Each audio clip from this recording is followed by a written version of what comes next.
If I pretend to be strong, if I never express that I'm hurting or that I feel scared, maybe people won't bully me as much, and I'll have this air of confidence.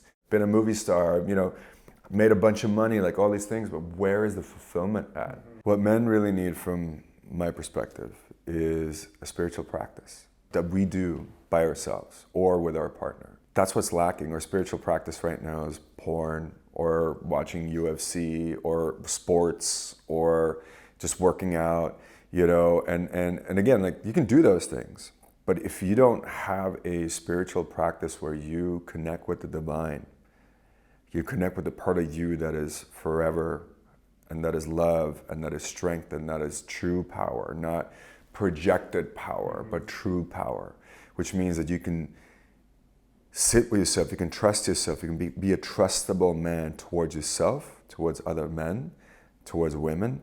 We can all feel it.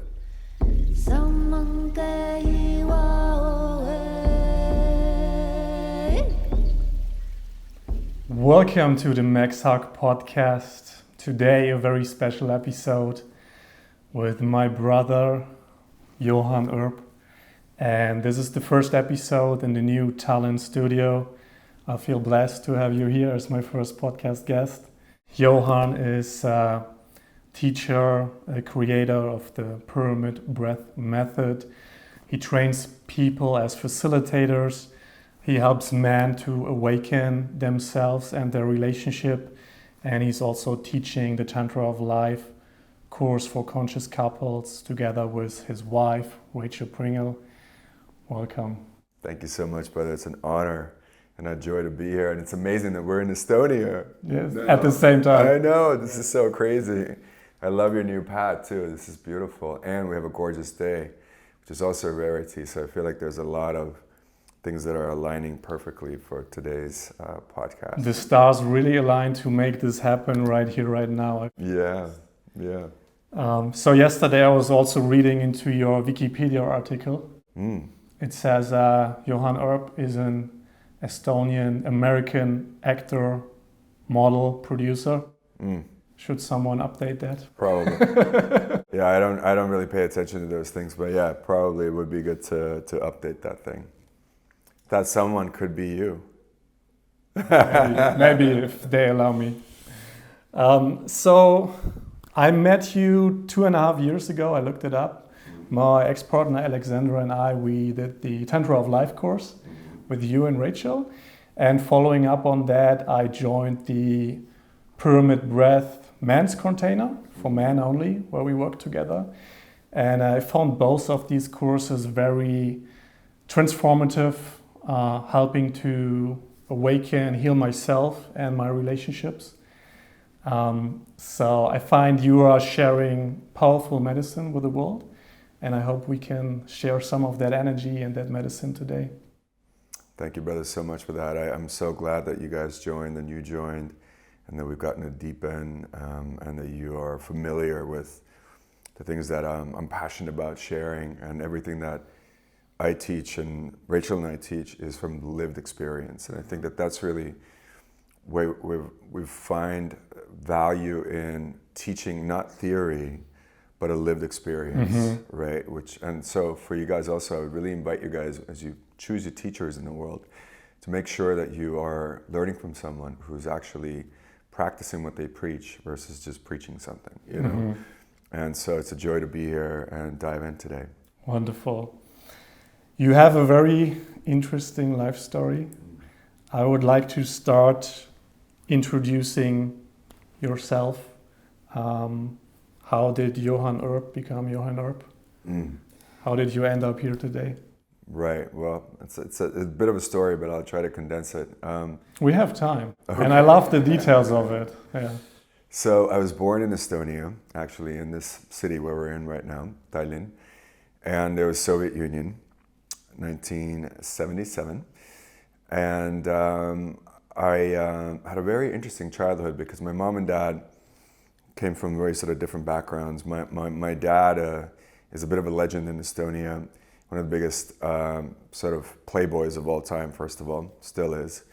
And he also is an amazing poet and a singer, and him and his brother, were sort of like the Simon and Garfunkel of Estonia. And also my dad was a major rebel. So he was against like KGB and Soviet Union, spent time in jail and mental asylums, and my mom's side of family was more sort of the system, And so it was really kind of a bit of a Romeo and Juliet story, minus maybe not as much love and not as much tragedy in that way, but really opposing sort of systems coming together to make me. And then they were only together for a short amount of time. And I didn't see my dad a lot when I was a kid. And then my mom, because at the time we didn't know Soviet Union was ever going to end. If you don't know about Soviet Union, just Google North Korea and you'll get a sense of what it was like. It sucked. And so my mom wanted to get out of Soviet Union. And she then basically married a Finnish guy, just a friend of, a friend to get out of the country. And we moved to Finland at the age of 10, which was a very traumatic experience because we didn't know if we could ever see our family here again. Soviet Union was like a big prison, no one could leave. And we, by a miracle, essentially got out. It was like a big shame on the part of her family. My grandpa had to like quit his job. And it was like, if you were part of the Soviet system, it was like if somebody left, it was considered like shameful. You wanted a better life, right? Anyway, we moved to Finland, which was a very challenging and traumatic experience for me because to them I was the enemy. I was a Russian, and they treated me as such. And so it was a fair amount of bullying, difficulty. We didn't have a support system at all. My mom was working, trying to make ends meet. I was by myself a lot. And through that experience from moving town to town, to new schools and new places, really like shut myself down emotionally. And I pretended, in my child's mind, I was like, if I pretend to be strong, if I never express that I'm hurting or that I feel scared, maybe people won't bully me as much and I'll have this air of confidence, but it was all based on fear, right? None of it was real. And then I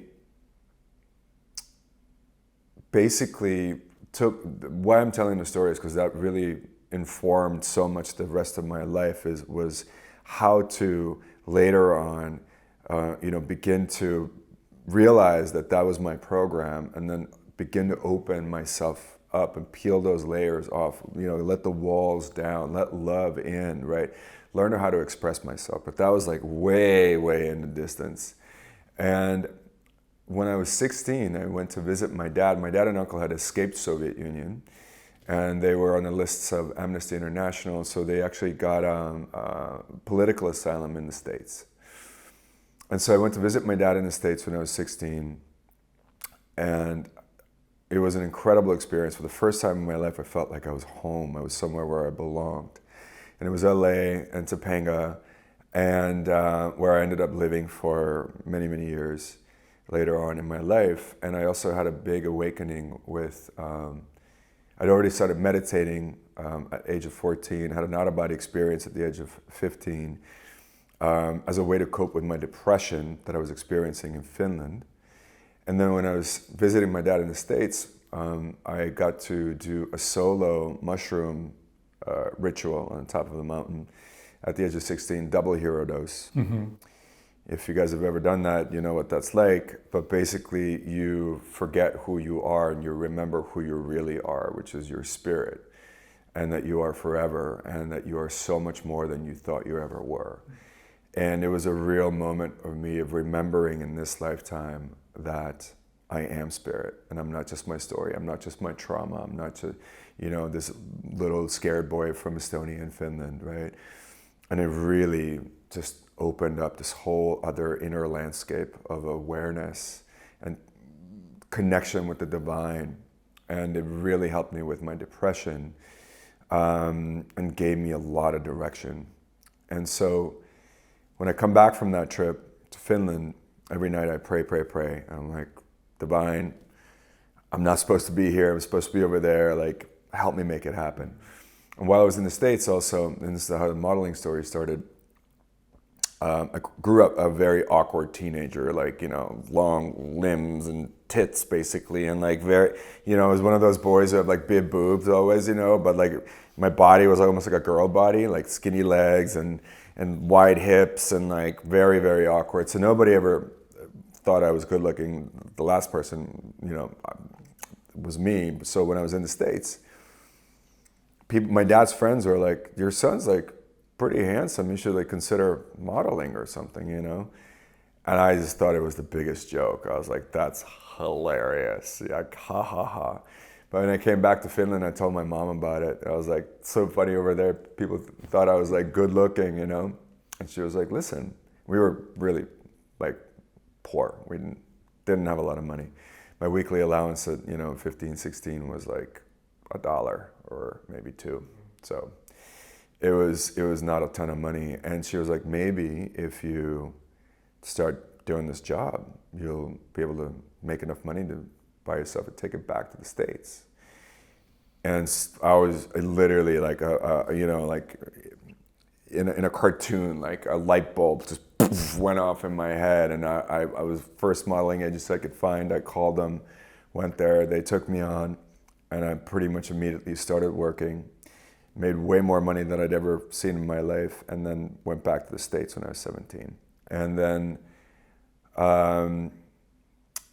this is where the story gets really interesting. So, I was 17. I was just going to go visit. My dad was like, hey, do you want to stay? I was like, hell yeah, of course. We moved to New York. On our way to New York, we stopped at an Indian reservation and did a peyote ceremony. And was 17. At 17, full on with the natives, and another just confirmation and remembering of what's true. Then moved to New York, got into into modeling at a very high level right away. But I also always kept my practice of meditation, and then I read a book called Autobiography of a Yogi, which then got me really interested in Kriya Yoga. And then I found this Kriya Yoga initiation in New York when I was 20, went deep into that lineage. At the same time, went back to LA to visit my friends, so first when I was 16, where I said my prayer of gratitude in Topanga, before going back to Finland, I spoke to the land and the spirits there, and I said, thank you so much for this awakening, for bringing me here. Even though I'm not from here, I feel like I belong here. And, I know now, and so I'm saying this now, at the age of 20, I'm back in Topanga. I go to the same place to say a gratitude prayer to the spirits and to the divine. And it's the same time of day, the sun is setting, and I'm sitting on top of a mountain looking into the water, into Malibu, and I'm saying this gratitude prayer. And as I say this gratitude prayer of like, thank you so much for bringing me here. I know that I don't yet live in Topanga and in LA, but I know I'm in America because you heard my prayer. I'm so grateful, and I swear to God on my life, as I say this prayer, a giant hawk or an eagle flies out of the canyon, stops in the air in front of my face as far away as I am from you for like 15 to 30 seconds and is just looking me in the eyes, and like I'm looking at you, and hitting me in the face with air from its wings. It's not subtle.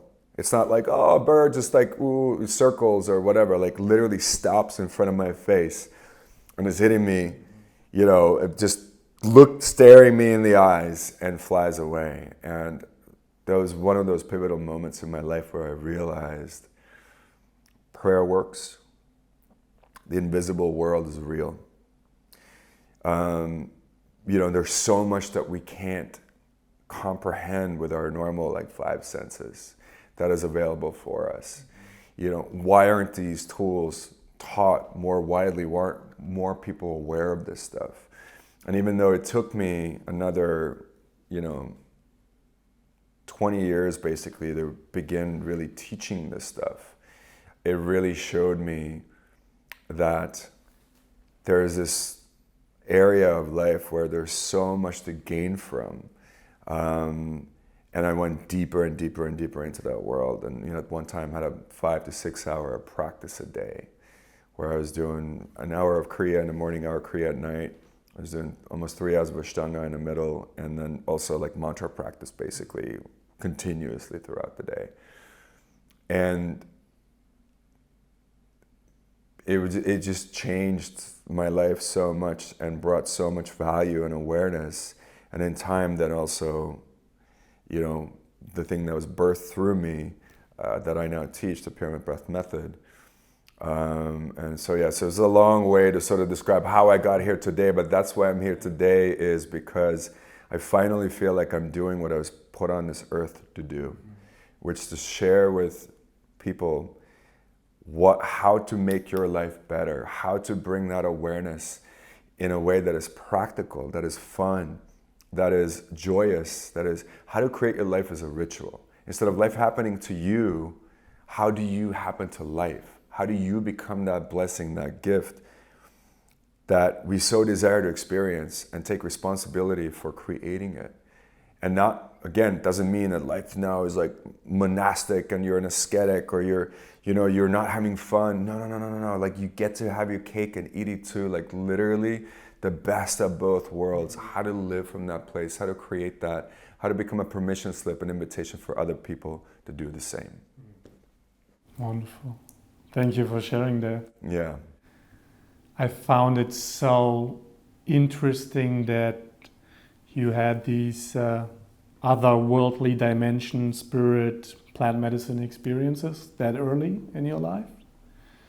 And yeah, it was I guess a powerful, really seeing of what is there besides the ego illusion and the physical world. Mm-hmm. Yeah. So what does the world need more of at the moment? What do you feel? For me, what I see in the world and what I see in my clients, what I see in my friends and family and the world is world needs to realize that the current program we've sort of just take for granted that this is how things are, right? We have amazing phones, we have computers, we have all these things. We have so much happening on the outside that we rarely look within. And we look for that fulfillment and success outside of ourselves. And you'll never find it, no matter how much money you make, no matter how much status you have, no matter how many cars you have, no matter how many girls you've had sex with, no matter whatever it is, right? That we're kind of told, especially as men, like this, when you get this status, this money, this fame, this thing, and again, like I've been a movie star, made a bunch of money, like all these things, but where is the fulfillment at? And, our world right now is kind of built on, it's outside of external. And so what I really feel is so important for us to not lose our minds and become really, really like mentally ill and lost in this world, is to find those practices that we can do that are nourishing, that are fun, that are sensual, that are sexy, that are amazing, that are addictive in a way that gives you empowerment from inside out. And how to bring those into our lives so that our first thing in the morning isn't looking at our phone or our email, right? But rather it's connecting with gratitude to your own vessel, to your own body. It's turning the gaze inwards, what's happening inside. It's creating that connection, that embodiment. So you link your psychology and your physiology and bring online the spirit part of you, which, the heart, the seat of the soul, and then have that inform how the rest of your day is going to unfold. So you take charge of what is happening in your life. Where are you putting your energy to? It's so easy to be distracted. And then if you want to scroll and do all the other things, by all means do it. But now you've connected with yourself first, and then perhaps you have rituals throughout the day of how to remember what's important, And the other thing I'm so passionate about is how can we create more and more connection with each other? Because we're all missing it so much. We're texting each other, we're emailing each other. People are afraid of actually physically, especially kids now, because it's so normal that you can text somebody, but to actually have a conversation, how can we connect? Because we're designed for connection, and we all desire it deeply in such a way that through the contractions and the difficult moments and the awkwardness and the not knowing, we can still create trust and intimacy and connection. Because my friends, it truly is better together. Whether, you're meditating or doing, pyramid breath together, or you're saying a prayer together, or you're dancing together, or you're playing together, whatever you're doing, it's better together, right? And so how can we facilitate more and more and more connection that is conscious in the world, so that we can all, while we're here, have the best time?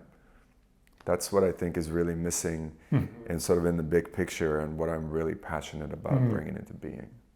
Yeah, I love that we start with that. And I want to add something to the first thing you mentioned, finding the joy, the happiness on the inside versus seeking it externally in physical things or other pleasures.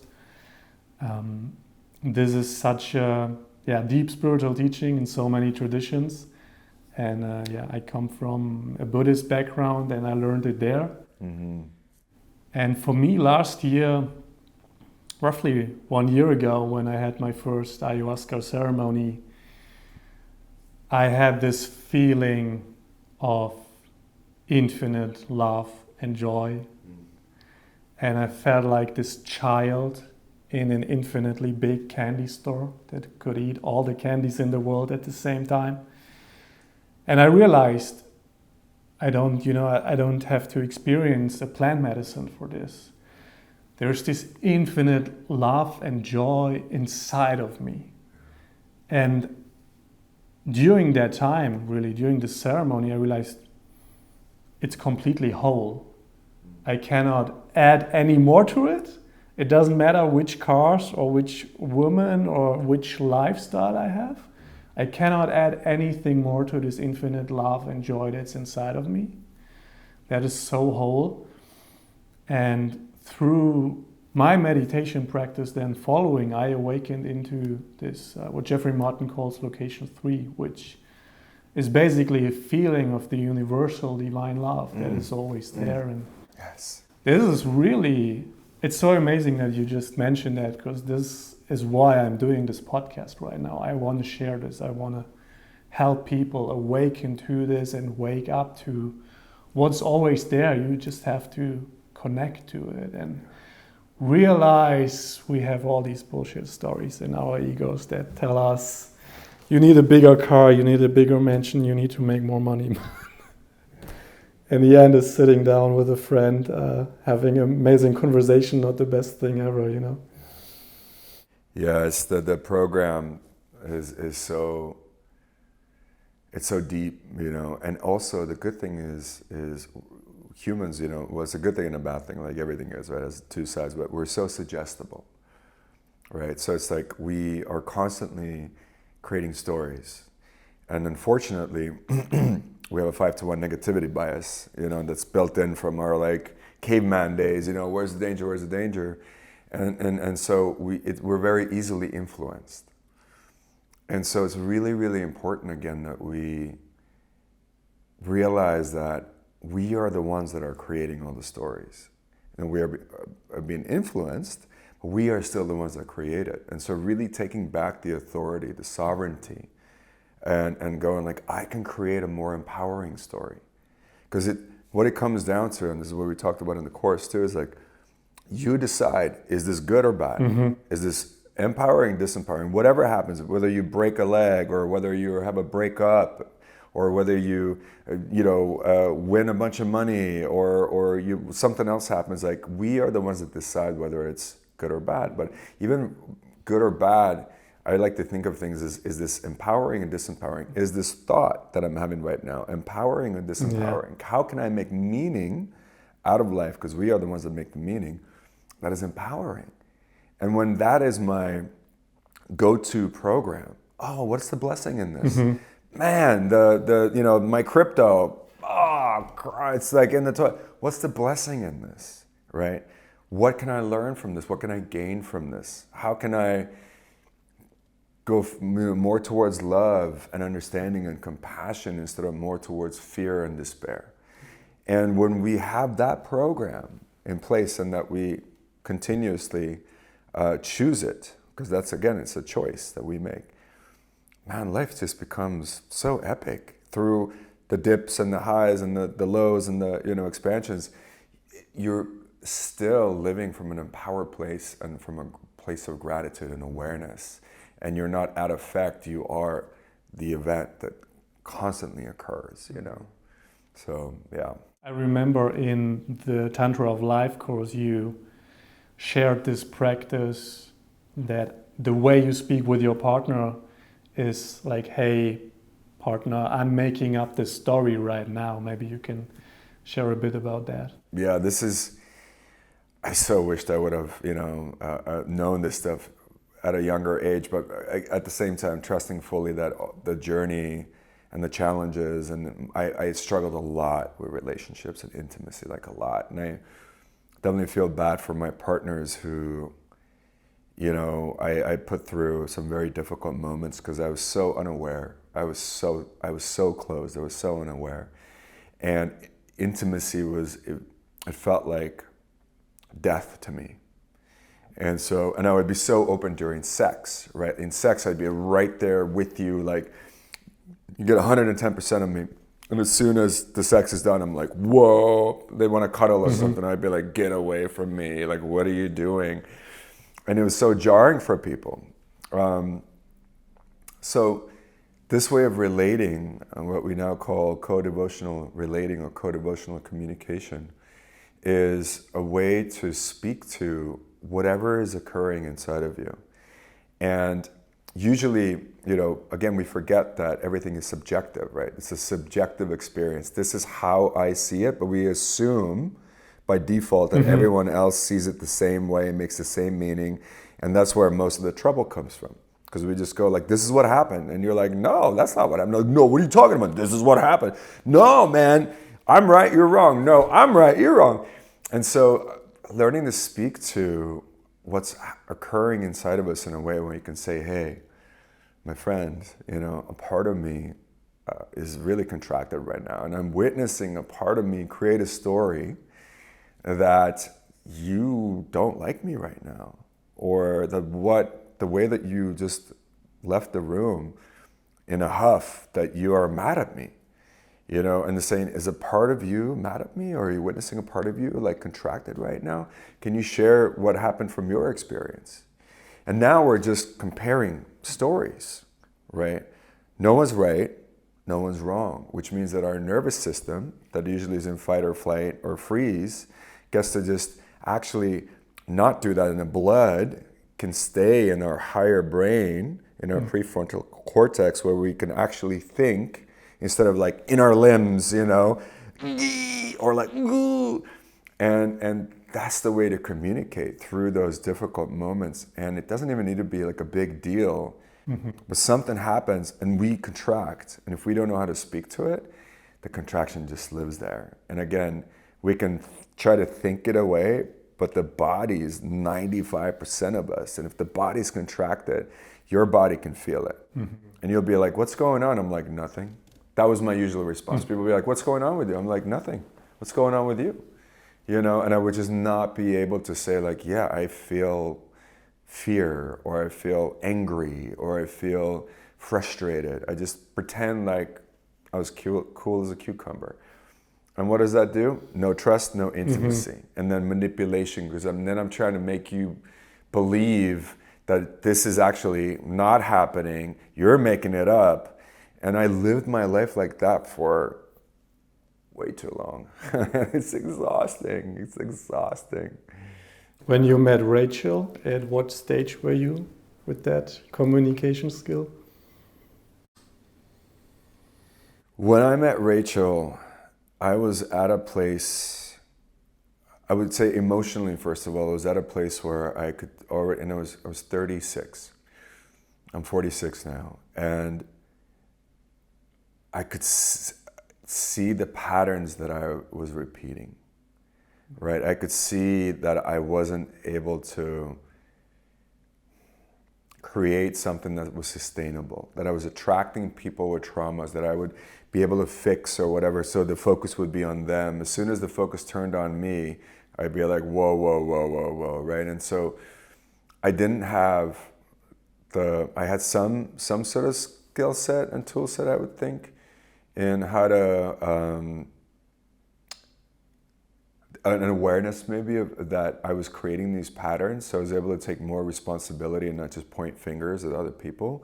But I certainly didn't have the tool set that I do now at that stage. And we went through a lot of very challenging moments, and bless her for not giving up on us and sticking with it, and really coming towards me with love, and being able to calm my nervous system with her love and her loving, to so that we can have these learnings, and I wasn't just repeating another pattern. Because there's many moments when I was like, I want out, or I'm done, or blah blah blah, and she was really anchoring us into love.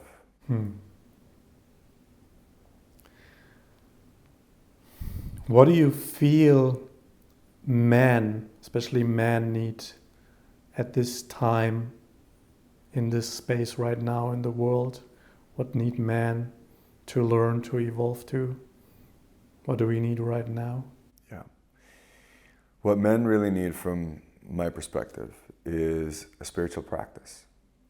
That we do by ourselves or with our partner. That's what's lacking. Our spiritual practice right now is porn, or watching UFC, or sports, or just working out, and again, like, you can do those things, but if you don't have a spiritual practice where you connect with the divine, you connect with the part of you that is forever, and that is love, and that is strength, and that is true power, not projected power, but true power, which means that you can sit with yourself, you can trust yourself, you can be a trustable man towards yourself, towards other men, towards women. We can all feel it. And if you're puffing up or shrinking, instead of learning how to be with yourself in such a way that people can feel relaxed around you, you know how to express yourself in such a way that you're not just mowing people over, right? Or then shrinking and being like, yeah, that's fine, and then being resentful and angry. And so all of that I consider a spiritual practice. How can we become trustable men? And I have a container that Rachel and I are teaching coming up called the Trustable Man, an online container, where we are going to dive into that. And again, not seeking for that thing outside of yourself and putting the responsibility outside yourself, but how can we become these trustable men that we know that we can self-source, and then we can also source from other brothers, that we can be vulnerable with each other, right? And say, brother, like, I feel really lost right now, or part of me feels really lost right now. Can you please give me a reflection? Because for men, it's like, that's weakness, right? Oh, I would be admitting that I don't have it figured out. And then we're trying to like muscle our way through life by ourselves, instead of creating community of brothers around you. And again, this is what's important, is create those relationships with men that are authentic and real, instead of putting it on your partner, like on your wife, or if you're gay, your boyfriend. Like, have outside relationships that are man-friend relationships, that you can lean on your brothers and be completely vulnerable. And again, be mindful who you are vulnerable with, because if that man is not conscious and is going to use that against you, to belittle you, to make himself bigger or whatever else, that's not the type of relationship you want to be in. But it's so important that we find a practice that works for us, that we are committed to, that's our discipline, and that we get to forget for a moment our problems, our stories, our narratives, our fears of not enoughness and whatever else, and remember that we are God, Goddess Divine. I rename God GGD, God, Goddess Divine, that we are that energy. And then when we have that visceral remembering with our whole being, not an idea of it, but a visceral remembering from that place, like what you talked about, that love, right, that you experience.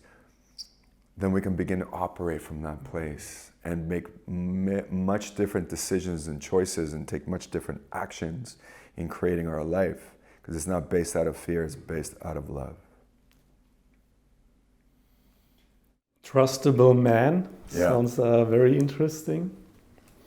And yeah, I built up a community of friends, of, I would say, trustable men over the years, without consciously doing that, trustable man. But over the years, I could see which friends develop further and are also open and vulnerable. Yeah.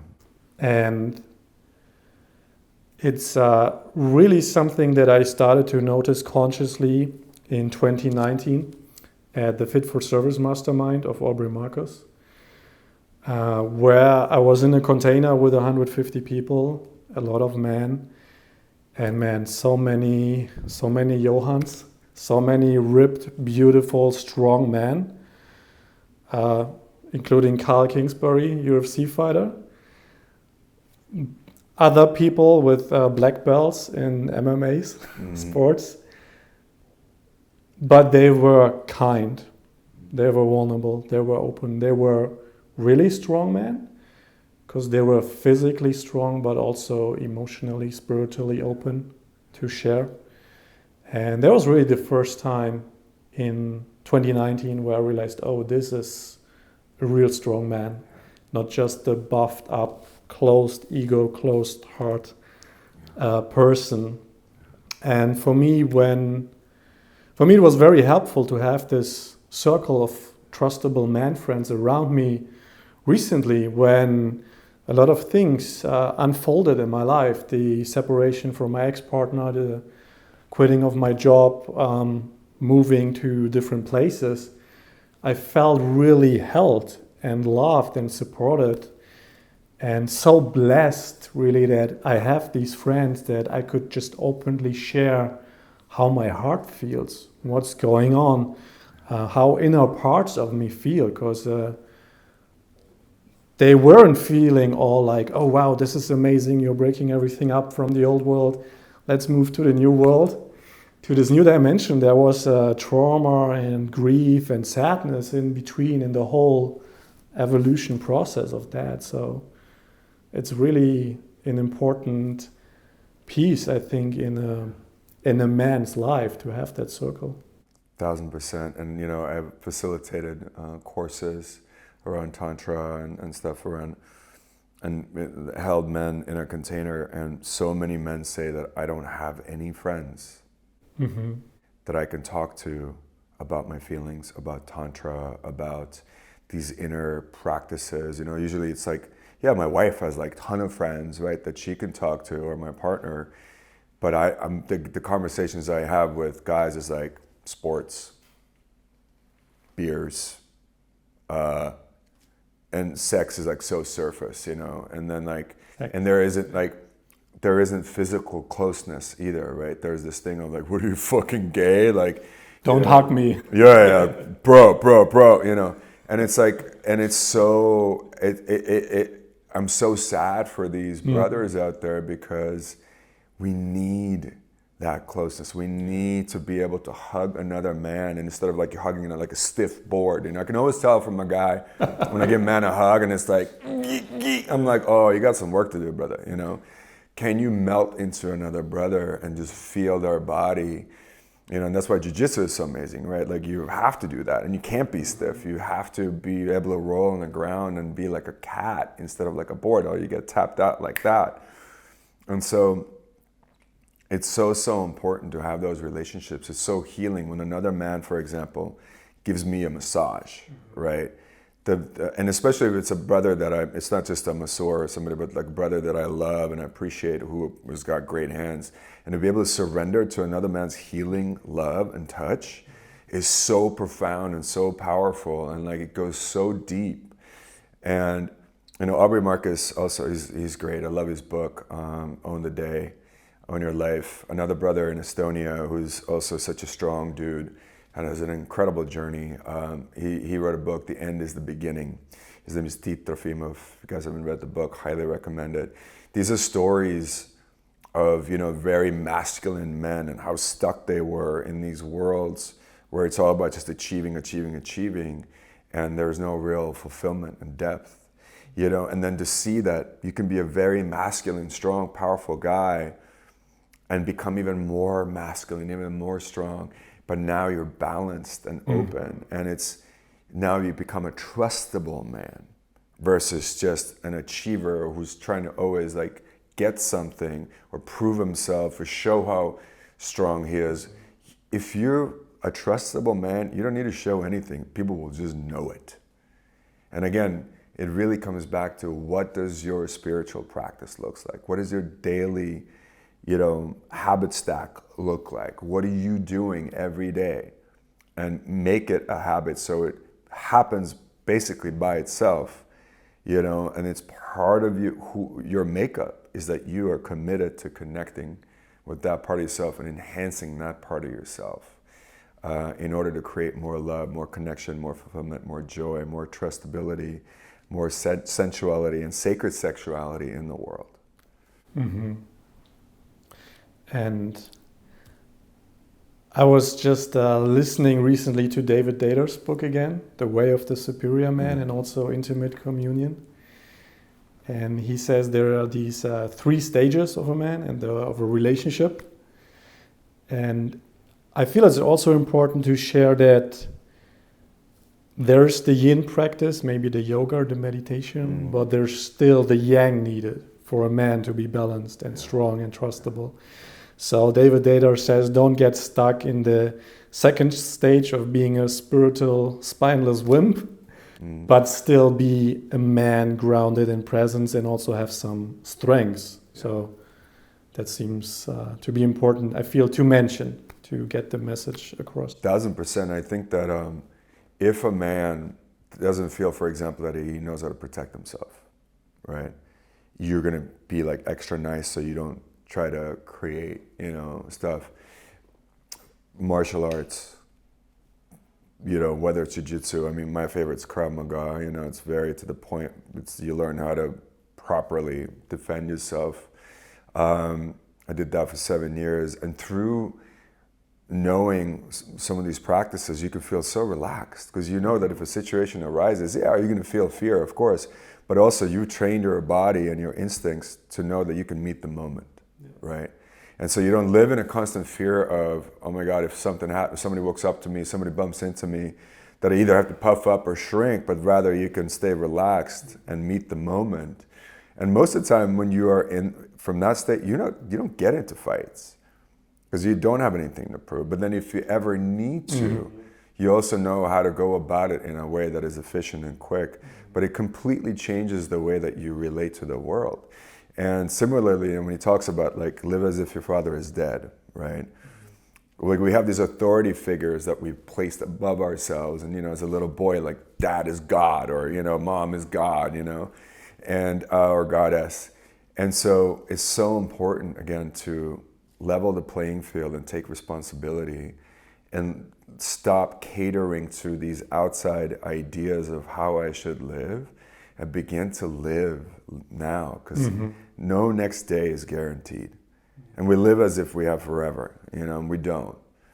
And I'm old enough now to go like, man, I can see that there's likely an ending at some point, And I think it probably happens like in your 40s when you're like, oh shit, like things are changing, people in your life that are dear to you, your parents, grandparents are dying, like that's a natural cycle of life. I actually have 2 friends who recently died of my age, like in their early 30s. Yeah. One guy in a car accident in a city that you wouldn't think like at that speed somebody dies, but he was dead. And another friend died of cancer in his 30s. Yeah. I had a dear friend who passed away from brain cancer. It's the healthiest guy, yogi, vegetarian, all the things. It doesn't mean anything how old you are. Each moment is precious, and please, let's not live that we have like regrets all over the place, right? And I think that one of the practices, and we did it in our men's course, is really what if you knew you had a month to live? How would you change your life? What would you do differently? What would you do and not do? How would you spend that time? Who would you speak to? Who would you forgive?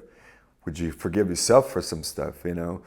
And it's like, when we bring that timeline a lot closer, all of a sudden you're like, oh shit, there's a whole bunch of stuff that I'm gonna change. You realize, oh, this is what I have to get in order. Yeah. And that's also one of the reasons why we are here right now, why I moved here. And because I felt this calling actually, not necessarily for Estonia, that was quite spontaneous, but to change the format of this podcast, of this YouTube towards what's really close to my heart. And I always felt, okay, I'm going to do this in the future when I'm more safe financially, whatever, when people don't judge me for talking about the spiritual stuff, and I'm going to keep it with the supplements. But yeah, really, I felt I have to do it now because I felt the call from the universe. Yeah. And it's funny, I sold some Tesla stocks to have some money for this journey here. And I told a friend about it, and he was like, man, imagine you're at your deathbed and you're like, oh, I hold on to these Tesla stocks for so long, thank God. Yeah, totally. Like, that wouldn't happen. Totally. I would think like, oh, fuck, why did I never do a podcast with Johann Urb? So... Yeah, it's such a, that's awesome, brother. It's such a mindset shift, you know. And like this is fear. One other book that I love so much is called Money is Love. And it talks about money is just the energy of the divine, right? It's the abundant energy, but we were like taught this lack mentality, right? Another great book around money is The Soul of Money. And it there's not enough for everybody. There's not enough, and there's not enough. Like, grip it, hold on to it, save it. You know, like, bleh. And it's what you're really doing is you're constricting your life force energy, and that's what all the money really is. And like, can you know that you will always make more? That if you're open to receiving and to giving and to sharing, there'll be so much more coming in because you're living your dharma, you're sharing from your depth of your being. It's like, that is the same energy as money is. It's just abundance, you know? And so just changing the relationship like all around, right? And again, it begins with you. It happens from inside out. So I really celebrate that, brother, your courage and your willingness to live and be, you know, bring your gift into the world. Thank you. Thank you for sharing that. And there's still a balance to it, you know, so I'm not going broke right now or selling everything that I have to do this. There's still a balance and a being relaxed in having some safety of course on all around of that. Yeah, of course the animal part of us is like, I want to know that I'll be okay. At least for the next 10, 12 months or something, yeah. Yeah, of course. It's smart. That's just being smart, you know. Common sense. Yes. Because like some people can take things to the extreme, and I like to just invite to see the balance and the common sense in it. 1000%. Yeah.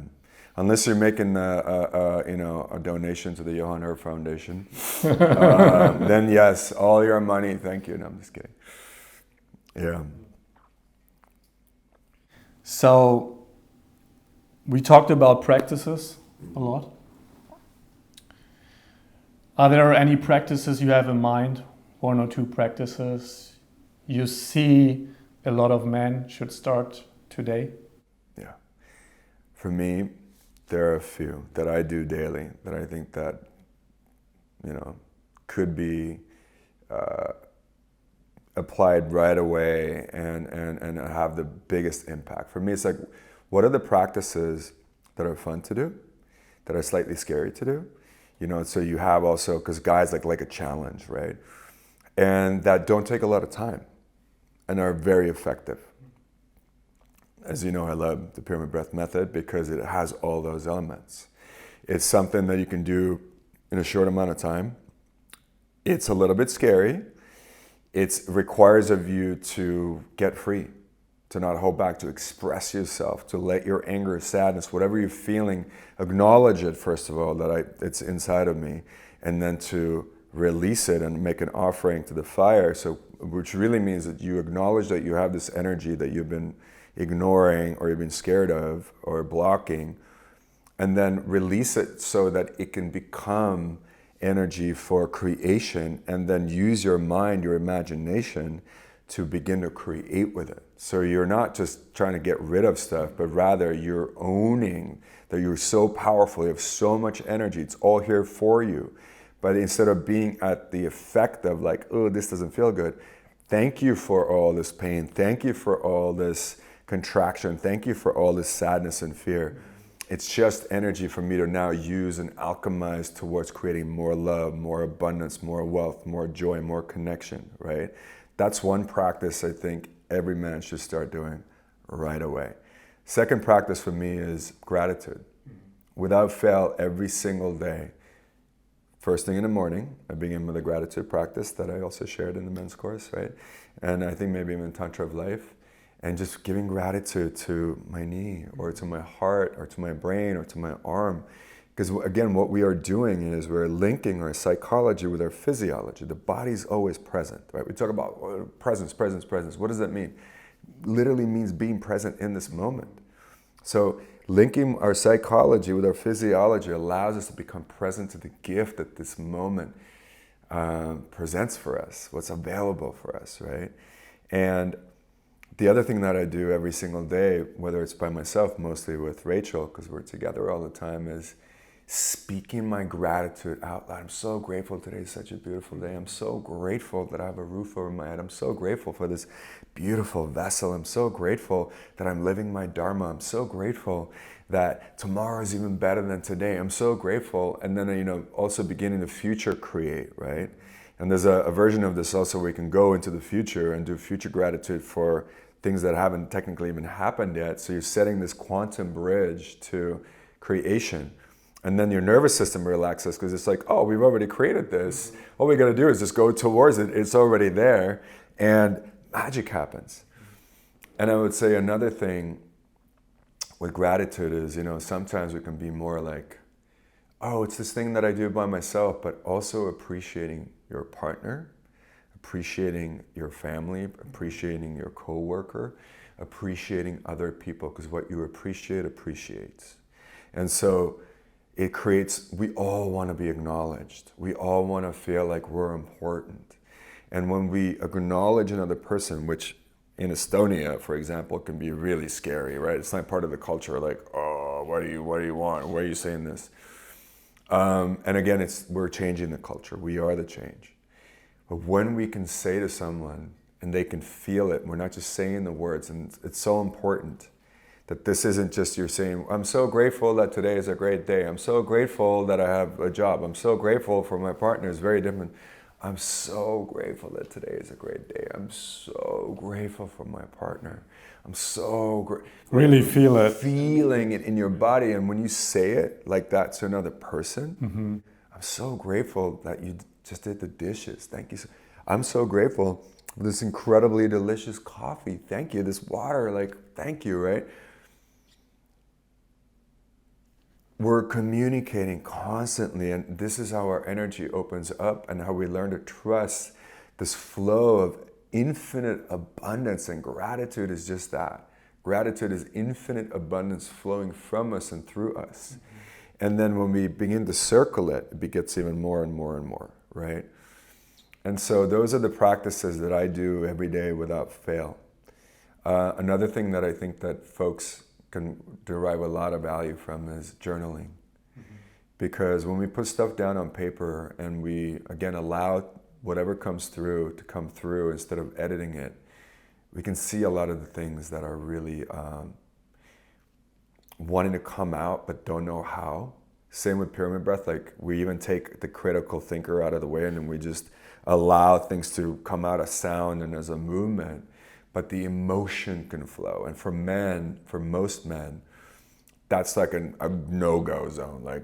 Emotions is for women, And so we're so blocked. And again, we're not trustable men because we're afraid of our own feelings. And so the person that's with you also feels your fear. And they don't trust you because you don't trust yourself. Mm-hmm. So these are all pieces that we need to put into place, and also to make it fun and make it joyful and make it meaningful and make it sacred. Right? We are the ones that give the moments the meaning. Is this moment sacred? Is the action I'm doing sacred? Am I just doing my 5 minutes of breath so I've done it? But I'm really thinking about going to the gym or my breakfast or other thing, right? Can we actually presence ourselves with what we're doing? Because when we do, these practices like open up these like quantum portals to ourselves. That we're so, however far we can see out into the universe with all the telescopes and things, even deeper we can see into ourselves. We're such vast beings, and when we There's can an connect infinite with that, inner universe. literally. And so we need to spend more time getting acquainted with our true selves, and then from that place draw everything else. That would be the thing that I really see in the world that is needed. Hey guys, I hope you enjoyed this podcast with Johann Urb as much as I did producing it. I quickly want to introduce you to Qualia Mind. Qualia Mind is one of my favorite supplements for many years now. It's a supplement with a lot of plant-based ingredients that have scientifically been shown to improve brain performance and long-term brain health. And for me, it's really amazing for meditation, to be more calm, more present, and connect better with people. So I think anyone who really tries to improve their life, this is a great addition that you can also try to integrate into your lifestyle. And if you want to learn more about Qualia Mind, check out my review video here on this channel. And if you want to order this, go to neurohacker.com and use my coupon code MAXHAG for 15% off your order. And now let's enjoy part 2 of this conversation with Johann Urb. My wonderful ex-partner and I, we did your course, Tantra of Life, 2.5 years ago. We separated in May of this year. Do we get a refund? You should pay more. I think the question behind the question is, or the topic is, even though when you use the tools or make the unconscious conscious, it doesn't necessarily solve the dynamics, right? So you still have to work on it. And maybe I always see it in a way that we are always in a relationship with everyone. We just have to choose which idea, which label, which concept we use to be in a relationship, to describe our relationship. So for us, this is transforming right now and has been transformed. But yeah, maybe you can speak to that. Like, let's say people do your course, but they still feel like, somehow it's still like we're doing everything, or it's so hard to motivate the other person, or it's still not clicking. Yeah. I think that one of the most important things for people to understand is we're all here to learn, right? We're all here to, I believe that we come here from, the spirit world as emanations of the divine to come and experience the contrast of duality, right? The having and not having, the black, the white, the masculine, the feminine, the birth, the death, that's what we come here to experience. And so through that lens, understanding that all of the experiences that we take on is a learning experience. And so for some folks, they live a lot of their life on automatic, right? They're choosing to sort of just not evolve, let's say, and just kind of be static in a way, which I think is not, from my perspective, not fully living. And again, like if we look at the soul level, like maybe they've just come here to experience that. Who am I to say that their soul wasn't just like, hey, I just want to not learn anything in this life and just kind of be boring, or, live this average sort of way where there isn't a big sort of learning curve. However, I think for the folks that are interested in evolving and learning and expanding and understanding themselves and each other in this life. When you take a course as a couple, for example, which takes so much bravery, first of all. So again, I'm going to really honor that, because you're saying, we don't know it all, we're not perfect, we got a bunch of stuff to figure out, how can we grow and learn? And usually through that process, what happens is either you stay together and your love deepens and you grow closer together as partners, or you realize through the process of, wow, maybe we're not the best harmonious partners for each other. Thank you so much for having the willingness and the courage to explore our truth, our authenticity, our darkness, our shadow, all the things together, so that as we say thank you and goodbye and we go on to finding, hopefully partners that are more of a match to us, we have learned and gained so much through the experience. And I think that that's the category I'm sensing that you guys are in, right? And then there's the folks that are like, whoa, this is way too much. I don't want to, it's like in the Matrix, you want to take the whatever pill to just go back in the Matrix, go back asleep. Yet you fully never really can. Like part of you always knows that you've, seen the Matrix for what it is, and then you try to go back, but you can't fully. But some people still choose that, right? And oftentimes, what we have found, especially when people are interested in like Tantra and going deeper into sexual practices and, into realms where a lot of trauma and things get awakened, if you don't have the tool set of knowing how to co-devotionally communicate, the fall-off rate is like 90% or more, because the things that will come up are so jarring and so big feeling that if you don't know how to speak to it, you're being like, never doing that again, and so it's so important to understand that these like Tantra of Life course is really like a rudimentary step, an essential step, if you want to activate more depth and understanding, more ritual and more Tantra, more aliveness, right? Can you explain why is it called Tantra? Because I think that's a word for many people has many different meanings. Yeah. So for us, what Tantra really means is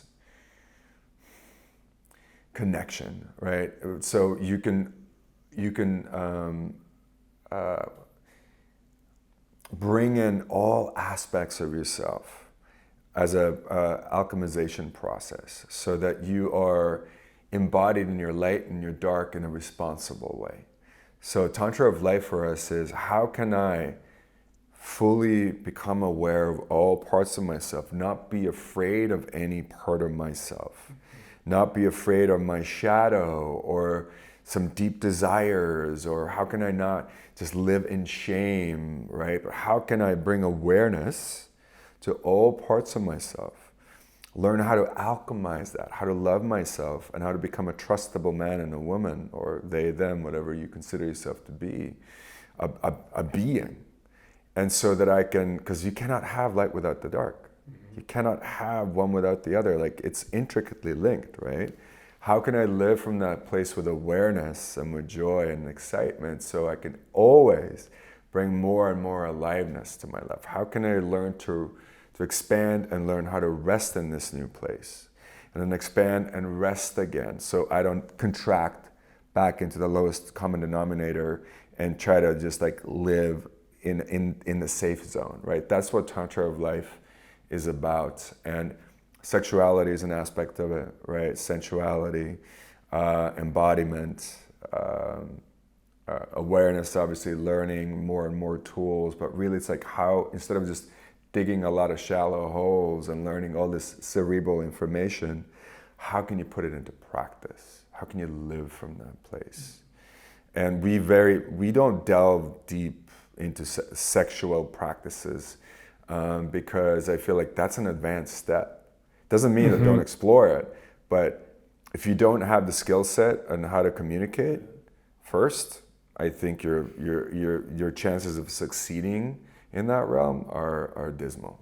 So you need the foundation first. Yeah, and that's what Tantra of life is for us, and a tantric life really for me feels like a full gamut of all of it, right? So that you can be spiritual and you can also do drugs or drink or, have sex with random people, but none of it is out of unconscious action. Mm-hmm. Whatever you choose, you have your awareness with it. It means that in the middle of the deepest contraction of anger and fear, you have awareness. So do you not have awareness, right? And that's the mastery from my perspective to life, is to always bring the awareness with wherever you go. No matter how messed up you are, if you want to get crazy drunk, retain your awareness, right? And then how do people, when they get drunk, keep awareness up and stay conscious? Well, a lot of folks, when they get that drunk, want to lose awareness. That's why they get that drunk. Mm-hmm. But can you? And that's also one of the David Data practices, like, at the advanced level of through his teacher, is like being so, like, deliberately getting super drunk essentially, or super high, and then retaining your awareness. That you could still operate, you can still be responsible. You don't try to lose yourself, you expand yourself, you expand your awareness. Because the awareness is infinite. But why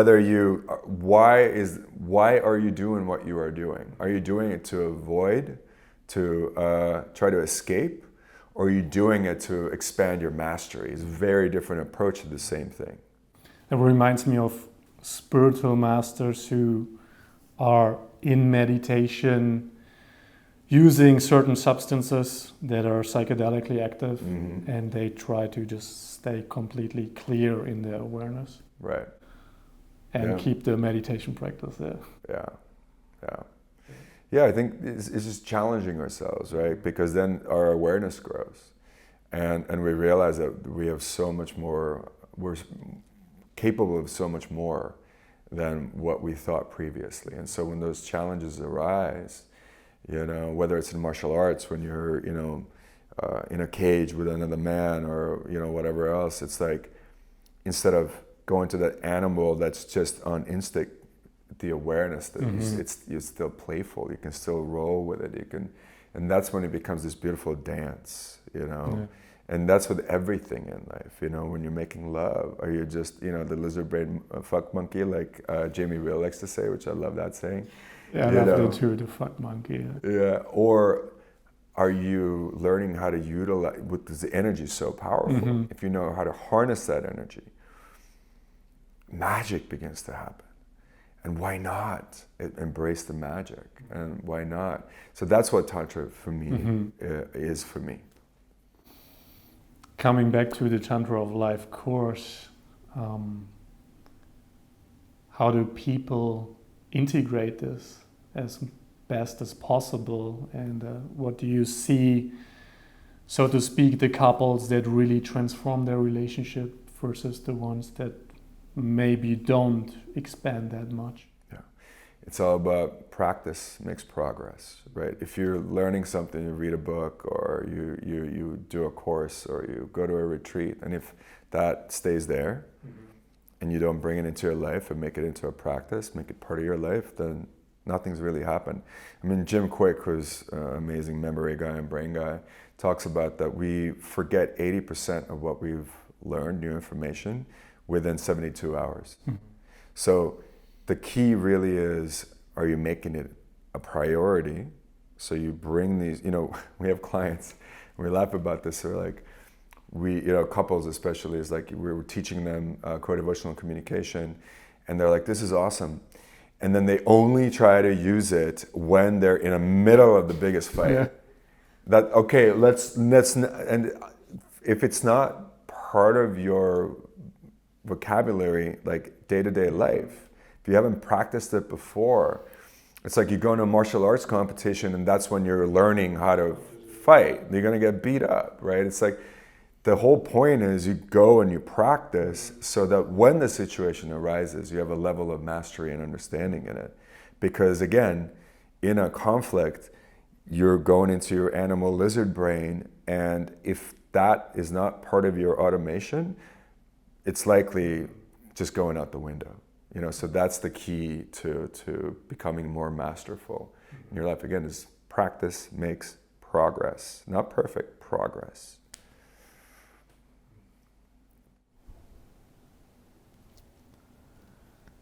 So you and Rachel, you moved to Ibiza. Mm-hmm. What made you move there? And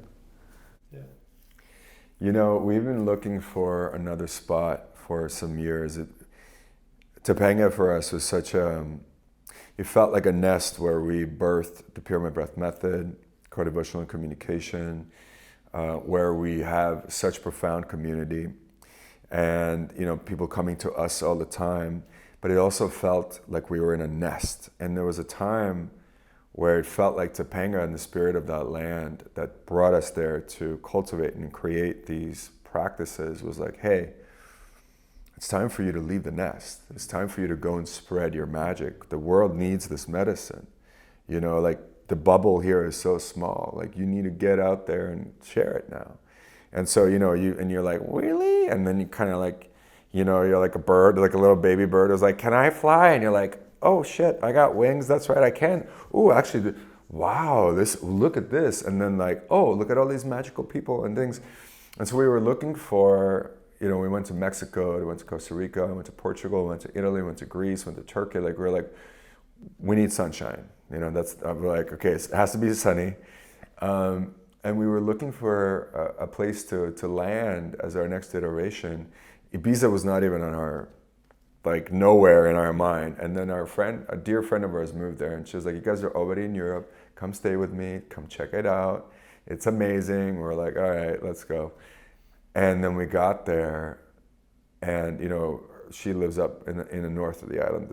The southern little bit is like where the party lives, but she lives in this really beautiful spiritual part of the island.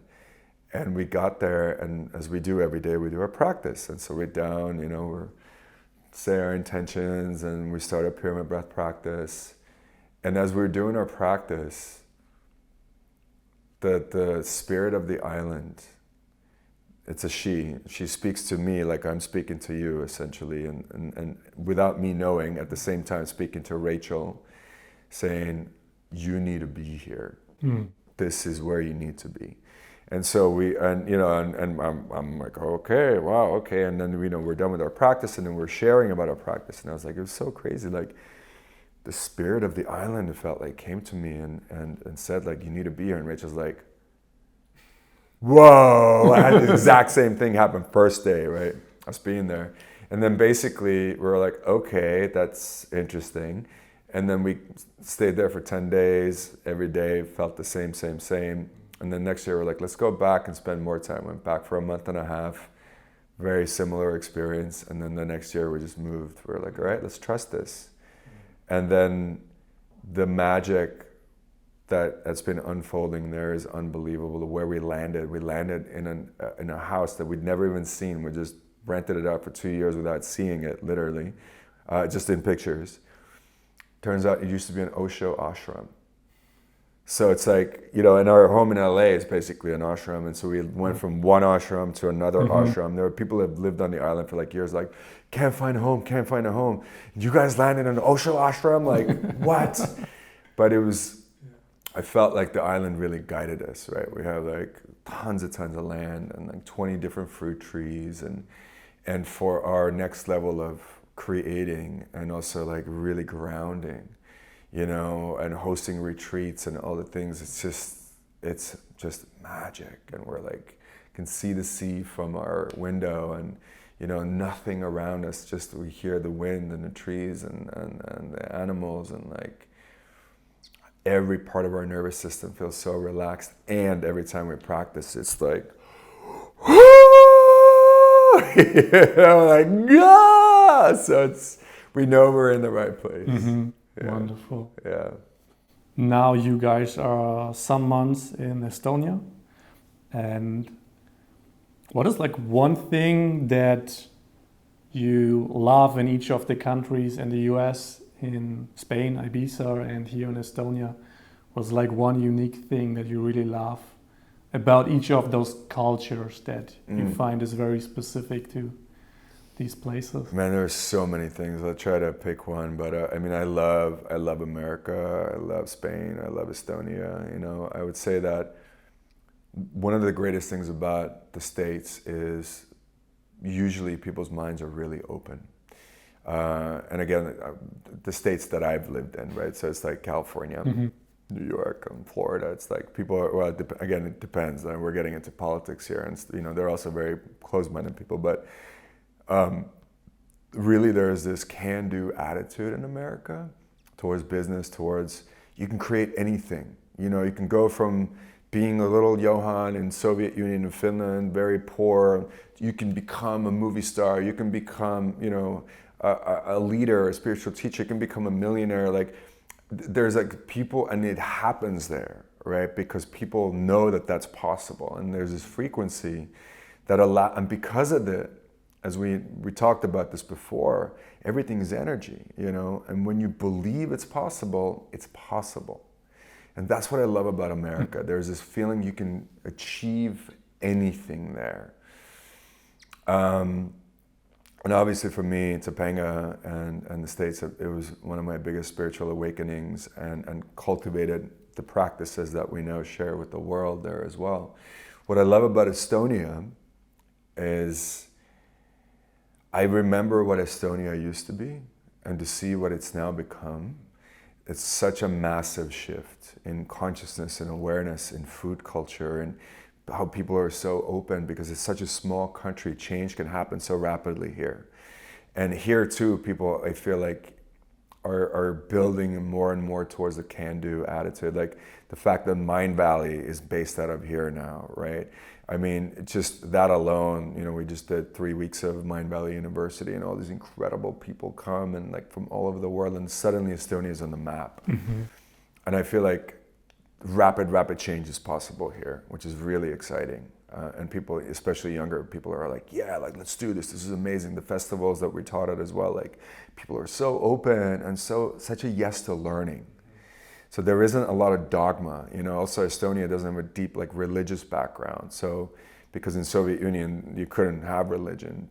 In a way, it's been a big blessing, because they don't have the, sex is shameful, or, you know, I'm going to go to hell if I think, you know, in these ways, or whatever else. So people are so much more flexible in their belief systems, and more suggestible towards not just shame and fear, but rather towards expansion and love.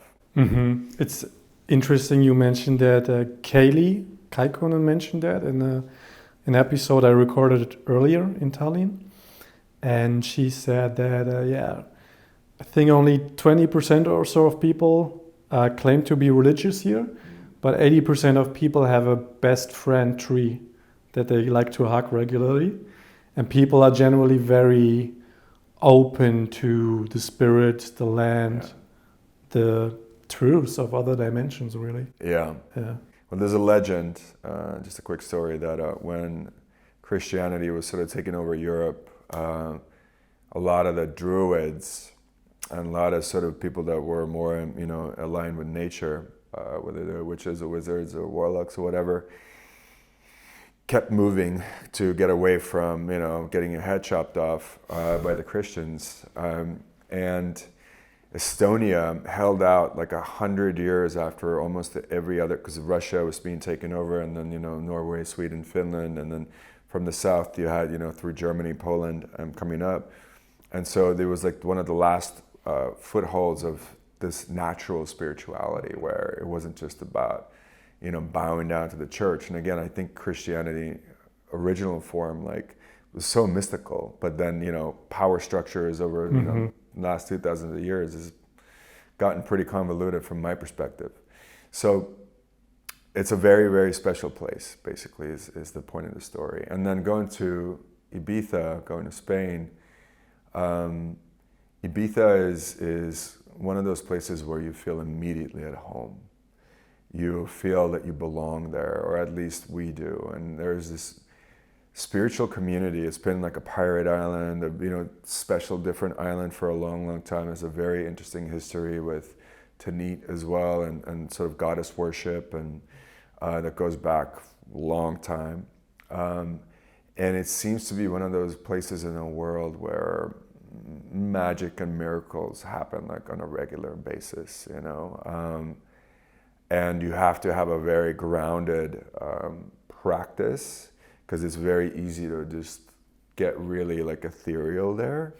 But when you do, the magic is so powerful and so real and just flows through you. And there's this confluence of people that are really attracted to Ibiza, beyond just like the party or the south of the island, that come for the spiritual part, that is just unlike any other place I've experienced. It's just, you're in awe. You're like, you're who, you're what, like, what do you do? Like, oh my God, like, wow. It's just, you're blown away all the time by the magic that people hold there and what the land and culture facilitates.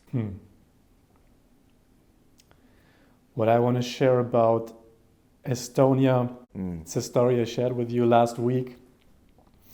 I was here some weeks ago for the first time and ended up at a little party in the middle of a nature reserve, in the middle of wetlands, bogs, swamps, with the most beautiful nature forests. You have to walk on these wooden planks for half an hour just to get into the middle of this nature reserve.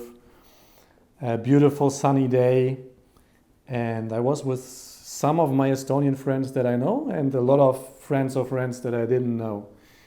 And one point around midnight, there was still the magical midnight sun, beautiful sky in the middle of this nature reserve, and the Estonians were, let's go for a swim. And I went with them to this huge like pond or little lake in the middle of the wetland.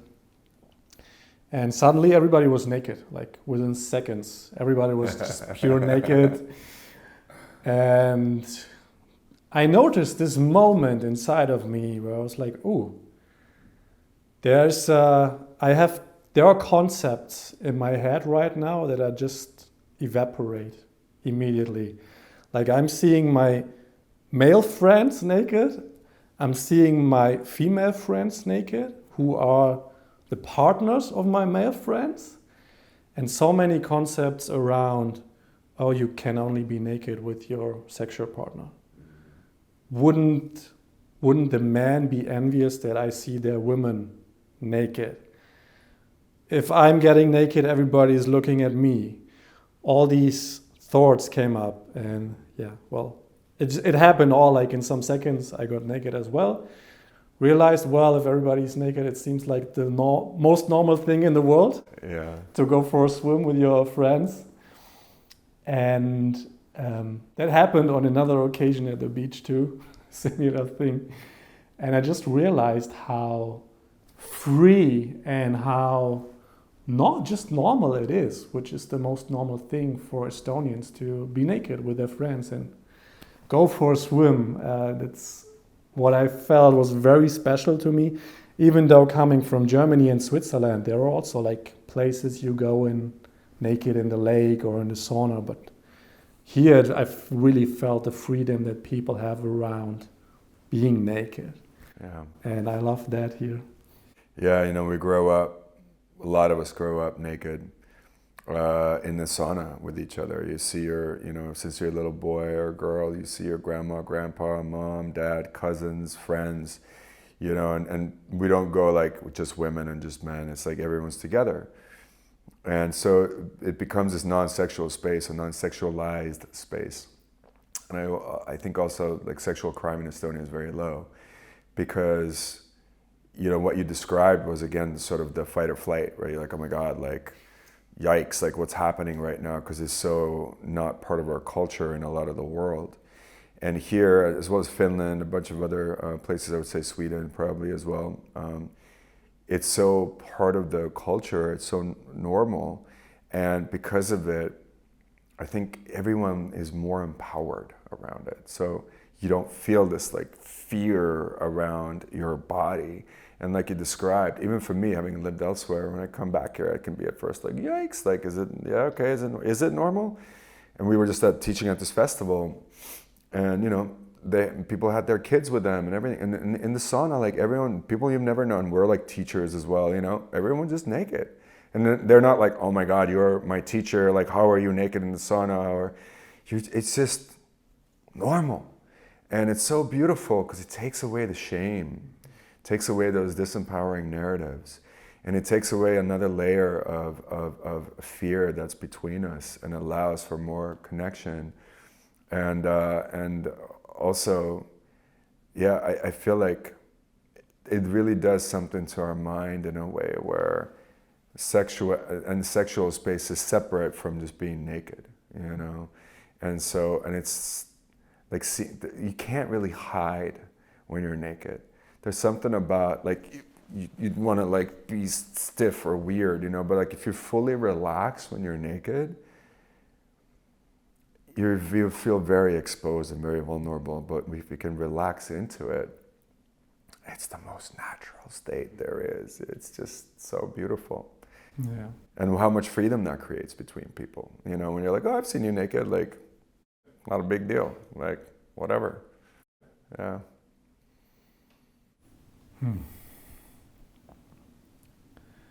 Is there anything, a special message you would like to share with the world before we may practice some pyramid breath?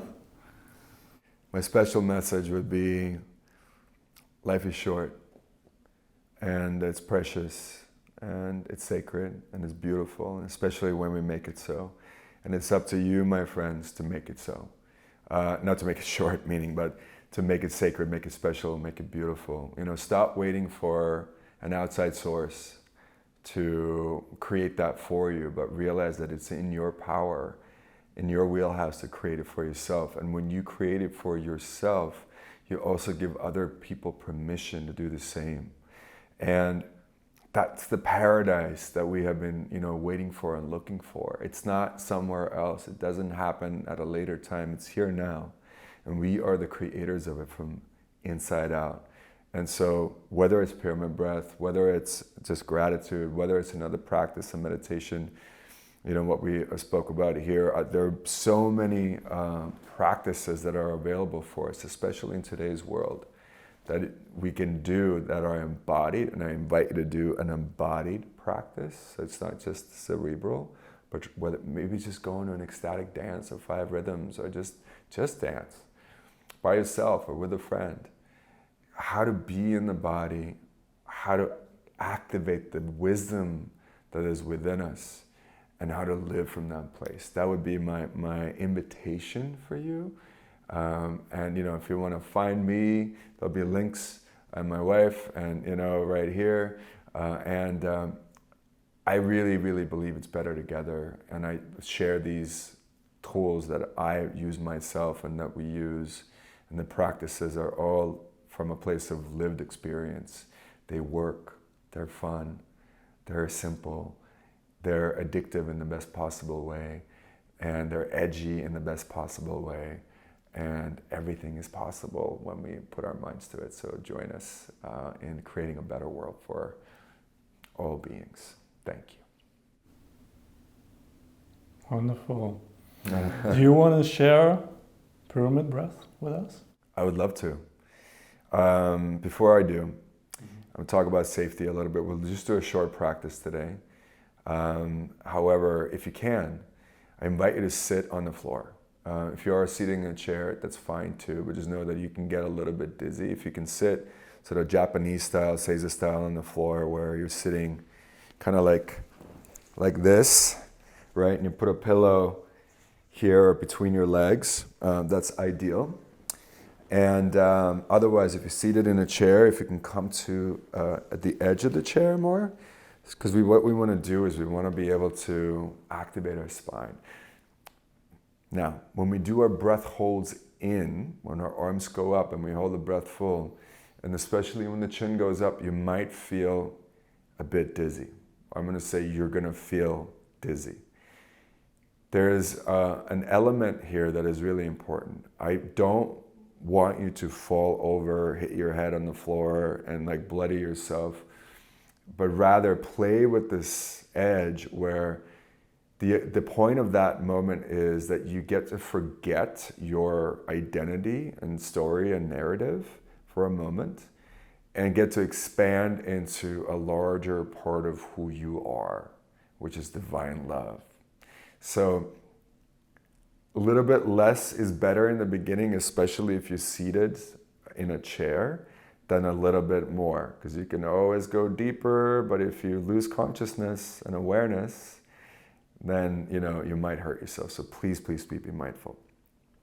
So for the short practice, we'll be flowing, breathing in and out through our mouth. And I'll demonstrate first. It looks like this. So chin goes up on the exhale, drops down on the, goes up in an inhale and drops down on the exhale. I'm also doing a bit of a flexion with my spine, like a wave, right? We're activating the cerebrospinal fluid and our nervous system. If you notice, when I exhale, I'm making a sound. I'm not, and my mouth is open, so it's like, not, right? So it's really important that we open the mouth wide when we exhale and make a sound. It could be a ha sound, a he sound, and some other type of sound.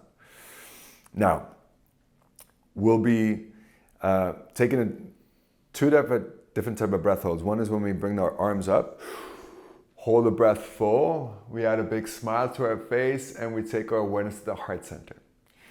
Another breath hold is when we hold all the breath out, we squeeze everything in the body to create deliberate stress, and then we're going to take a deep breath in, and then we're going to freak out, which means we're going to shake our body, we make crazy sounds and noises, and this is where we're going to release that stress from the body and allow the body and the mind just to have more spaciousness within. And then I'll guide us through just a short little meditation and how to then utilize this energy to create something beautiful with it. So it's not just trying to get rid of stuff, but rather, I'm so grateful for this energy. And now we can create more love, more joy, more abundance, more playfulness, all the good things in the world with it. And that's what we'll do. Wonderful. Awesome. What's your intention for today's practice, brother? Sharing the loving energy that helps to awaken all our viewers and listeners. I love that. Aho to that. And yes to that, as well as learning how to take ourselves out of the way so that we can truly trust the deeper part of ourselves, which is divine love, to guide us deeper into this ritual that we call life, and to live from that place, that abundant, beautiful place of presence and radiance and love. Aho. Uh-huh. All right, my friends, let's begin by closing our eyes, putting a gentle smile on our face, signaling to the body that we are safe. Turning our gaze inwards. Imagine that you open up your third eye as well and just look inside of yourself right now. What are you seeing? What are you witnessing, observing? Any colors, any sensations? And also taking away the judgment, like, oh, I'm feeling anxious and that's bad, or I'm feeling scared and that's bad. Really knowing that all energy is here for us. It's here for us to utilize, alchemize to our benefit, to the benefit of the world. Beautiful. Just allowing your breath to naturally flow in and out for a little bit. Beginning to move the body gently, maybe just rolling out your shoulders, your neck. Maybe doing some circles with our back, with our hips. Just moving the body around, noticing, witnessing, where are we tight? Where do we hold that tension? Where does it live? Maybe even making some sounds like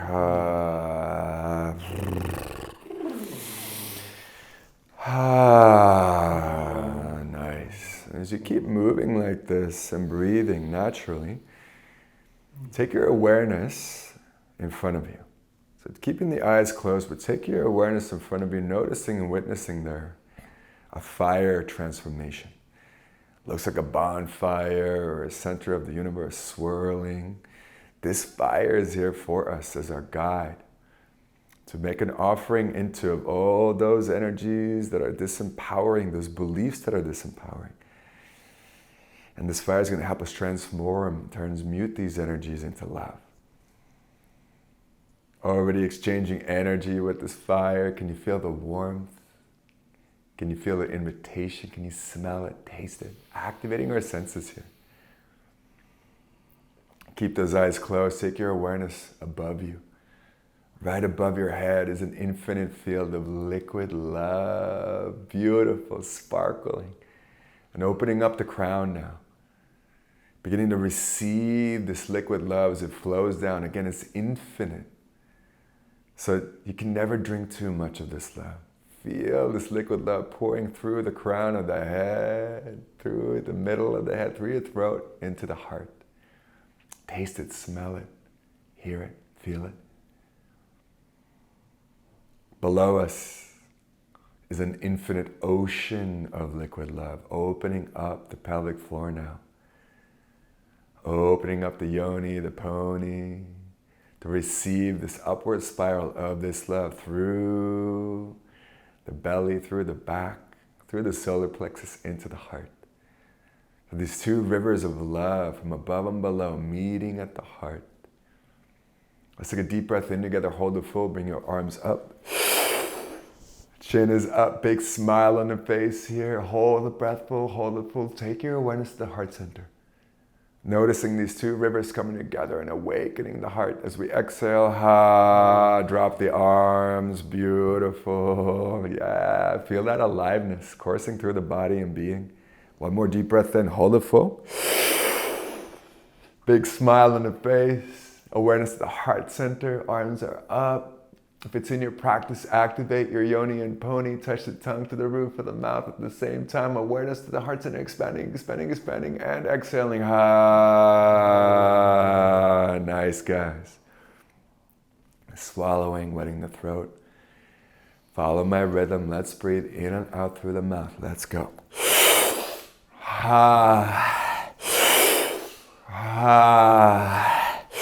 As you breathe in, imagine you're breathing in that liquid love. From above and below. Exhaling with a sound.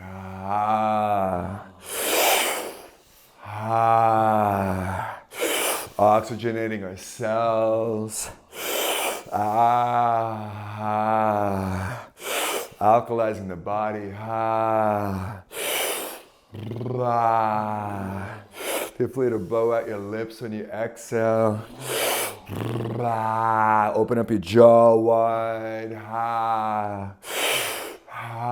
Allow yourself to do the uncommon. Allow yourself to get free, to get weird.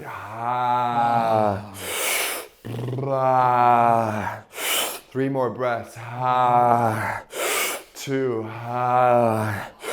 1. And a deep breath in. Let's hold it full. Arms come up.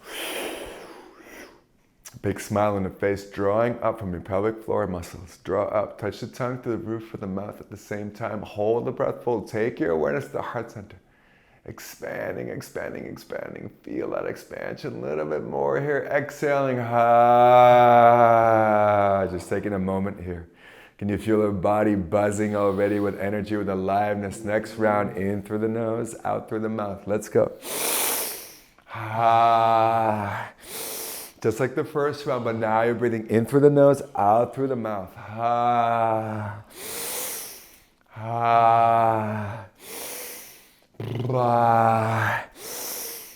Feel the difference.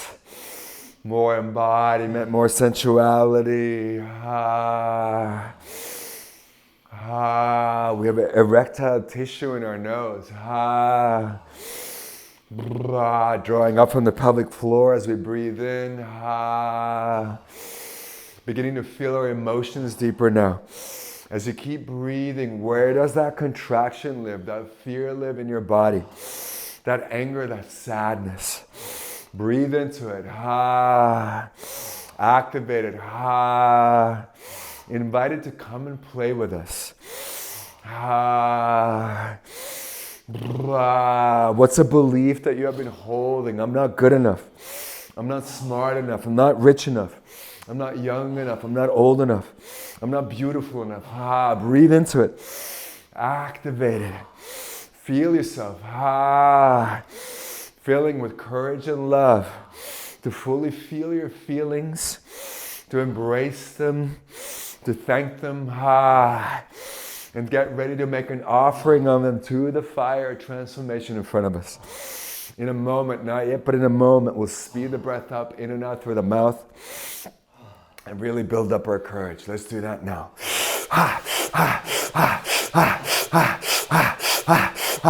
Keep breathing just like that. In a moment, not yet, but in a moment, we'll take a deep breath in together, hold it full, and then exhale all the breath out and squeeze the body really tight. 5, 4, 3, 2, 1. Deep breath in, hold it full. And now slowly begin to exhale. Squeeze every muscle in your body as you do so. Bring those arms down. Squeeze your fists. Squeeze your core. Squeeze your face. Squeeze your thighs together. Squeeze everything, everything, everything, everything. Keep squeezing the breath out. Create that deliberate stress. Squeeze into those fears, that anger, those belief systems. Squeeze, squeeze, squeeze. In just a moment, we'll make an offering into the fire. In 3, in 2, in 1. Deep breath in. And shake it out. Scream it out. Let it go.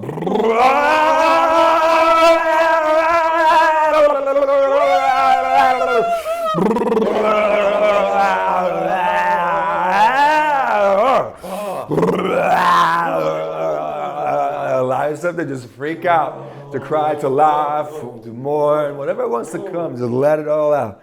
Offer it to the fire. Beautiful, yes. Beautiful. Feels so good. Just to release, to let go, to get free together. Yes. And now, with our next breath in, stepping into the fire. Deep breath in. Imagine that you're stepping into the fire. Now hold the breath full. In front of you now is a cosmic mirror that does not lie. See yourself with all the anger, all the pain, all the frustration. Top off the breath. In a moment when we exhale, allowing ourselves to die a death. Exhaling, see yourself disintegrating in the mirror, your stories, your narratives, your identity, and just becoming the fire transformation. Holding the breath empty or breathing normally here. Just taking a pause. In a moment, not yet, but in a moment, as we take our next breath in, we create ourselves anew into this fire as divine love, divine courage, divine aliveness, divine playfulness, divine abundance. See your birth in the mirror in front of you in 3, in 2, in 1. Deep breath in. Bring those arms up, look into that mirror, see yourself rising like a phoenix from the fire. All 3 eyes open in the mirror, seeing the divine looking right back at us through our own eyes, exhaling. We are the ones that make the moment sacred. We are the ones that are the creator of our experience. This next round, in through the nose, out through the mouth. What are you choosing to bring into being? More love, more joy, more sensuality, more abundance. With each inhale, create it. Let's go.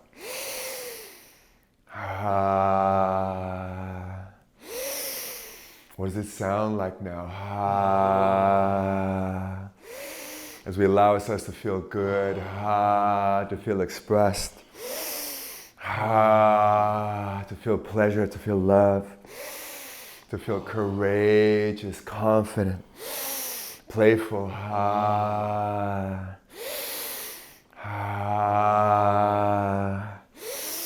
See yourself in the mirror transforming, activating.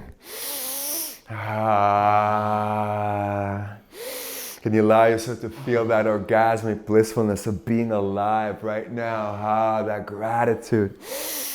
Embracing this moment, this forever now.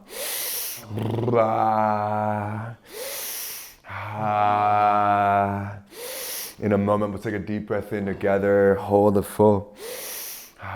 Really activate our wisdom, our love, our courage. When we exhale, bringing those palms together over the heart center. Deep breath in now. Hold it full. Put a big smile on your face. Look at yourself in the mirror. Recognize yourself. See yourself, maybe for the first time in this lifetime, as divine love, divine courage, divine playfulness, divine freedom. As you exhale, bring your palms together to touch over the heart center. Stay with yourself in the mirror. Initiating ourselves into this moment.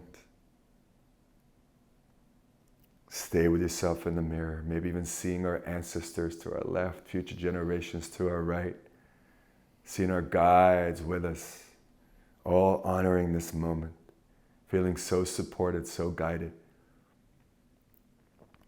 And now, keeping those eyes closed for a moment, knowing that this is just the beginning of our practice. Our practice is our life. So in a moment, not yet, but in a moment when we bring those eyes open, bring this aliveness, this fresh awareness with you, choosing to see the divine all around us, in each other, in ourselves, in the trees, in the plants, in the walls, everywhere. New possibilities. And remembering that love is a verb, love is an action. Being loving towards ourselves, towards each other. Creating from this place. So now as you begin to peek those eyes open, coming back into the space, bring it with you, this love, this joy, yes, see it all around you, see it right in yourself. See it in the room, see it in the sky, see it in the walls. And knowing now that we get to create from this place, we get to play in this life. Keep that smile, keep that giddy feeling in the belly, the feeling of joy, love, and confidence. And share it, my friends. Share it. Thank you so much for joining for this short practice. Let's go bless the world open. Thank you, brother. Yeah, how you feeling? Wonderful. I see my future self as angel, sharing this medicine that you share here. I love it, brother. Also very normal to get very hot. I always get so sweaty when I do this. It's just that internal activation of Shakti, just so you know. It's natural, it's beautiful. You're literally just activating yourself to a whole other frequency. And make this a practice, our friends. Make it a practice. And through this, you can create miracles and magic that are just unending. Thank you, brother. Thank you, everyone, for watching this, and sending you much love, blessings, awakening. All the links to Johann and Rachel down below.